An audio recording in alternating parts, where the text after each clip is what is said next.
মিরপুরের উইকেটকে তো ধান ক্ষেত বলা হতো এক সময়, এই তো কিছুদিন আগে। তবে সেই সব দিন শেষ। তাসকিন আহমেদ আজকে প্রেস কনফারেন্সে নিজে বলেছেন, আমরা কিন্তু ধান খেতে জিতিনি, ভালো উইকেটে খেলে আমরা জিতেছি। ভালো দিনে বাংলাদেশ ফিরেছে, ভালো দিন চলছে, শেষ 4টা ওডিআই সিরিজ জিতেছে, অস্ট্রেলিয়াকে প্রথমবারের মতো ওয়ানডেতে সিরিজ হারানো বড় অর্জন। তবে এমন অর্জনের পরেও একটা হতাশা বা কিছুটা শঙ্কার জায়গা ওই মেহেদী মিরাজ হাসপাতালে যাওয়া, যদিও টিম ম্যানেজমেন্ট জানিয়েছে যে 24 ঘন্টার জন্যই তাকে পর্যবেক্ষণে রাখা হবে। আপাতত সব কিছু ঠিকঠাকই মনে হচ্ছে। প্রশ্নটা আসুক এবার শুরু থেকে। সৌম্য সরকার আজকের একাদশে খেলেছেন, গত ম্যাচে সাইফ হাসান যিনি ছিলেন তার জায়গাতেই সৌম্য রিপ্লেসড হয়েছেন। প্রশ্নটা এখানে আসলে করতে চাই, আপনাদের কি মনে হয় সৌম্য কি পরবর্তী ম্যাচেই আবার ড্রপড হবেন? প্রশ্নটা কি অমূলক মনে হচ্ছে? মনে হওয়ার কথা নয়, কিন্তু কারণ সর্বশেষবার যখন সৌম্য বড় রান করেছিলেন পরের ম্যাচে কিন্তু এই কাজটাই হয়েছিল। যদি আপনারা মনে করতে পারেন, গত বছর আমি ভুল না করলে অক্টোবর মাসে ওয়েস্ট ইন্ডিজের বিপক্ষে শেষ ওয়ানডেতে সৌম্য সরকার 91 রান করলেন। সাইফ হাসানের সাথে তার যে জুটিটা ছিল সেখানে 170+ সেই পার্টনারশিপ, বাংলাদেশ দারুণভাবে ম্যাচটা জিতল, একদম ডমিনেট করে। ঠিক পরের ম্যাচ থেকে সৌম্য সরকার কিন্তু আর একাদশে জায়গা পাননি। টিম ম্যানেজমেন্ট কি ভাবলো, আচ্ছা আমরা তানজিদ তামিমকে ট্রাই করি। তানজিদ তামিমকে ট্রাই করা হলো, সাথে থাকলেন সাইফ হাসান। সৌম্য সরকারকে রাখা হয়নি ওই যুক্তিতে যে আমরা left hand right hand combination রাখতে চাই। তারপর থেকে যেটা হলো, পাকিস্তান সিরিজের টানা 3টা ম্যাচ গেল, নিউজিল্যান্ড সিরিজের একটা ম্যাচ গেল। 5+ স্টার রেটিং প্রাপ্ত দেশের সর্বোচ্চ বিদ্যুৎ সাশ্রয়ী ওয়ালটন এসি স্মার্ট কমফোর্ট এখন নেক্সট লেভেলে। সৌম্য সরকার সাইড বেঞ্চেই বসে থাকলেন। বিষয়টা আসলে দুঃখজনক, একজন ক্রিকেটের পার্সপেক্টিভ থেকে বলুন কিংবা একজন ভক্ত সমর্থকের পার্সপেক্টিভ থেকেও যদি বলা হয়, যে একজন ক্রিকেটার 91 রান করেছেন একটা আন্তর্জাতিক ম্যাচে, পরের ম্যাচ থেকে তিনি ড্রপড। তখন এই কথাও এসেছিল যে সৌম্য বিসিএলে খুব একটা ছন্দে নাই, এই জন্য আমরা তাকে 11-এ আনছি না বা রাখছি না। একই সাথে আমরা লেফট রাইট কম্বিনেশন দেখতে চাচ্ছি, যেটা সাইফ তানজিদ ওই চাহিদাটা মিটিয়ে দিচ্ছেন। তবে এই যুক্তিটাও কি ঠিকঠাক লাগে পুরোপুরি, যেখানে ওই সৌম্য শেষ আন্তর্জাতিক ম্যাচে করলেন 91, পরের আন্তর্জাতিক ম্যাচে তিনি নাই। আসলে কিছুটা এখানে ওই যদি কিন্তু জায়গা থেকে যায়। তারপরে যেটা হলো, নিউজিল্যান্ড বাংলাদেশ সফরে এসেছে, নিউজিল্যান্ড সিরিজের প্রথম ম্যাচেও সাইফ তানজিদ খেললেন, দ্বিতীয় ম্যাচে সৌম্যকে 11-এ ঢোকানো হলো কেন? আপৎকালীন একটা সমাধান করার জন্য, কারণ বাংলাদেশের লোয়ার অর্ডারে খেলার মতো, ভরসা করার মতো ব্যাটসম্যান পাচ্ছিল না। তাতে কি হলো, তাওহিদ হৃদয় ইনফর্ম ব্যাটার, তাকে 6 নম্বরে নামানোর জন্য 3 নম্বরে সৌম্য সরকারকে ইনক্লুড করা হলো। ওপেনার রইলেন সেই দুজনই, অর্থাৎ পাকিস্তান সিরিজ গেল, নিউজিল্যান্ড সিরিজ গেল, তানজিদ তামিম আর সাইফ হাসান খেলতে থাকলেন। আর এই যে চলমান অস্ট্রেলিয়া সিরিজ, সর্বশেষ ম্যাচেও এই একই ওপেনিং জুটি খেলল। তবে মূল সমস্যাটা প্রকট হয়ে দাঁড়াচ্ছিল সাইফ হাসানের ক্ষেত্রে। তিনি একটা 50+ স্কোর করেছিলেন এই সময়ের মধ্যে, তবে আমি ভুল না করলে শেষ 7টা ইনিংসে, তাছাড়া তার আসলে বলার মতো বা উল্লেখ করার মতো খুব একটা ইনিংস নেই। 10 রানের ঘর পেয়ে দিয়েছিলেন একবার, 30 রানের ঘর পেয়ে দিয়েছিলেন বোধহয় একবার। আর আউট হওয়ার যে ধরনগুলো, সেটা নিয়ে বিশ্লেষকরা ইতিমধ্যেই কথা বলছেন। তিনি তার টেকনিকে কিছুটা পরিবর্তন এনেছেন, যেটা টি20 ক্রিকেটের সাথে ফার সুটেবল।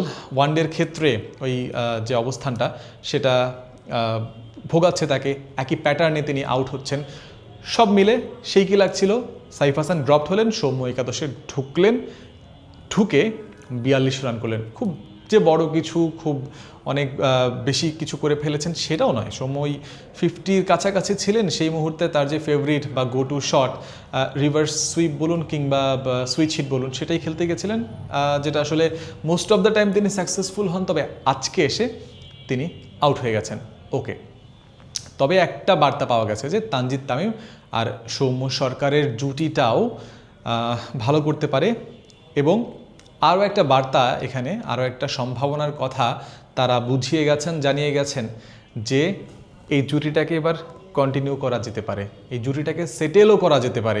2027 বিশ্বকাপের কথা আপনি ভাবছেন, সেই বিশ্বকাপকে উদ্দেশ্য করে আপনি দল বানাচ্ছেন, যে জায়গাতে খেলা হচ্ছে সাউথ আফ্রিকা বলুন বা এর আশপাশের এলাকাটা, সেইখানে ওই যে বাউন্সি কন্ডিশন, এই জায়গাতে টপ অর্ডারে বাংলাদেশের ভরসা করার মতো ওই বাউন্সি কন্ডিশনে পেসারদের এগেনস্টে সলিড ব্যাটসম্যান যদি চিন্তা করেন টপ অর্ডারে সৌম্য সরকার সবার আগেই থাকার কথা। দ্বিমত থাকতে পারে, অবশ্যই মন্তব্যে আপনারা জানাবেন, তবে সৌম্য কিন্তু আমার দৃষ্টিতে এখানে টপেই থাকবেন। তো সেই জায়গাতে এখন থেকেই কি তাকে তৈরি করা উচিত না? তার থেকেও বড় কথা হচ্ছে সুযোগ দেয়াটা, যে আচ্ছা একটা ম্যাচ সুযোগ দিলেন, প্রথম যে প্রশ্নটা করলাম পরের ম্যাচে কি সৌম্য বাদ পড়বেন ওই রাইট লেফট কম্বিনেশনের দোহাই দিয়ে? সেটা না হোক, সৌম্যকে টানা অনেকগুলো সুযোগ দেওয়া হোক। অ্যাটলিস্ট সাইফ যতগুলো পেলেন 7-3-10টা ম্যাচের মতো তিনি টানা সুযোগ পেয়েছেন। টানা সুযোগের বিষয়টা যখন টিম ম্যানেজমেন্ট বারবার বলছে, সৌম্যর ক্ষেত্রেই সেটা হওয়া উচিত, সৌম্যর ক্ষেত্রেও সেটা হতে পারে বলেই সবারই ধারণা করা উচিত। আর যে জুটিটার কথা বলছিলাম সৌম্য তানজিদের ব্যাটিংয়ের একটা প্যাটার্ন যদি খেয়াল করেন, সর্বশেষ 10টা ইনিংস তিনি খেলেছেন, সেখানে তার 50+ স্কোর 4টা, তবে বাকি 6টা ইনিংসে কিন্তু তিনি 10 রানের ঘর পেরোতে পারেননি। এবং এইখানে একটা কনসার্নের জায়গা থেকে যায়, যেটা তিনি স্টার্ট পাচ্ছেন 50 পেরোচ্ছেন, কনভার্সন রেট ভালো, খুব একটা খারাপ বলা যায় না, একটা সেঞ্চুরি করেছেন, তবে অন্য ইনিংসগুলোতে কিন্তু তিনি স্টার্ট করতেই পারছেন না, সিঙ্গেল ডিজিট আটকে যাচ্ছেন, 10-এর ঘর পেরোতে পারছেন না। আরও একটা কনসার্নিং বিষয়, যখন বাংলাদেশ সেকেন্ড ইনিংসে ব্যাটিং করছে ওই জায়গাতে যখন টার্গেটটা 180+, 200+ কিংবা 240+ একটু বড় হয়ে যাচ্ছে, সেই জায়গাতে তানজিদের ওই সফলতার হার বেশ খানিকটা কম। যখন তিনি ফ্রি অবস্থায় কিংবা চাপ মুক্ত হয়ে খেলতে পারছেন, তখন তানজিদ তামিম ভালো রান করছেন। এই জায়গাতে নিশ্চয়ই টিম ম্যানেজমেন্ট তাকে নিয়ে কাজ করবে। আর আজকের ম্যাচের কথা যদি বলি, তানজিদ সৌম্যর জুটিটা জমে ওঠেনি সত্যি কথা, কিন্তু সৌম্যর ওই একটা আকুতি বলেন বা অন্য যে কোনো কিছুই বলেন, তার এই ছোট্ট ইনিংসের মাধ্যমেই সেটা তিনি জানিয়ে গেছেন। তারপরে 3 নম্বরে নাজমুল হোসেন শান্তর কথা যদি বলি, আসলে তিনি যদি আজকে এসে ওই 42 রান না করতেন, বাংলাদেশ বিপদে পড়লেও পড়তে পারতো শেষ মুহূর্তে যেটা হয়েছে। তারপরে লিটন কুমার দাসের কথা, কিছুটা রিদম ছাড়া কিংবা রিদমের বাইরে আজকের ম্যাচটা আর গত দিনের ম্যাচটাতে লেগেছে। আশা করি পরের ম্যাচে তিনি ঘুরে দাঁড়াবেন। তাওহিদ হৃদয়, তিনি শেষ পর্যন্ত অপরাজিত থাকলেন 40 রানে 55 বল খেলে, দায়িত্ব নিয়ে দলকে জিতিয়ে, যখন কাম কুল কালেকটিভ থাকা দরকার থেকেছেন, যখন মারা দরকার মেরেছেন। মেহেদী মিরাজকে ওই আজকের দিনটায় এসে সাধুবাদ জানাতে হয়, তার মাথায় বল লাগার পরেও যেভাবে তিনি সঙ্গ দিয়ে গেছেন, কিংবা ক্রিজে আসার পর থেকে তার যেটা করা দরকার ছিল সেট ব্যাটার হৃদয়কে সঙ্গ দেওয়া, মেহেদী মিরাজ বুদ্ধিদীপ্ততার সাথে সেটা করেছেন। মোসাদ্দেক হোসেন সৈকত আজকে মিস করলেন বলা যায়, অবশ্যই তার অ্যাপ্রোচ দেখে মনে হচ্ছিল হয় টিম ম্যানেজমেন্ট থেকে তাকে ওই রোলটাই বুঝিয়ে দেওয়া হয়েছে যে আপনি ক্রিজে যান, অ্যাডাম জাম্পা সামনে আছে, প্রেশারটা রিলিজ করুন, বড় শট খেলার চেষ্টা করুন, যেটা তিনি করছিলেন। ওই চেষ্টাতেই তিনি কিন্তু আউট হয়েছেন।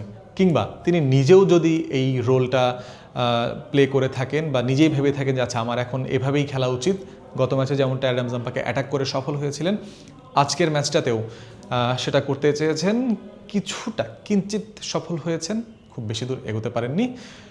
তবে বিপদ হতেই পারত যদি মিরাজও কিংবা হৃদয়ও অন্য পাশ থেকে সৈকতের পরেই আউট হয়ে যেতেন। তাই ম্যাচ সিনারিওতে অন্য পরবর্তী ম্যাচগুলোর ক্ষেত্রে যদি টিম ম্যানেজমেন্ট এই কাউন্টার অ্যাটাকের রোল তাকে না দিয়ে থাকেন, তাহলে হয়তো কিছু ক্ষেত্রে এই একই ধরনের সিচুয়েশনে তার বুঝে শুনে মাথা ঠান্ডা রেখেও খেলতে হতে পারে, সে বিষয়টা নিশ্চয়ই মাথায় থাকবে। ওভারঅল বাংলাদেশকে শুভকামনা জানিয়ে শেষ করব, আর মেহেদী মিরাজের জন্যও শুভকামনাটা থাকবে। আমাদের সবার প্রার্থনা থাকবে যে 24 ঘন্টার পর্যবেক্ষণে তিনি রয়েছেন, স্ক্যান করানো হবে এই সময়ের মধ্যে, তিনি দ্রুত সুস্থ হয়ে উঠুন।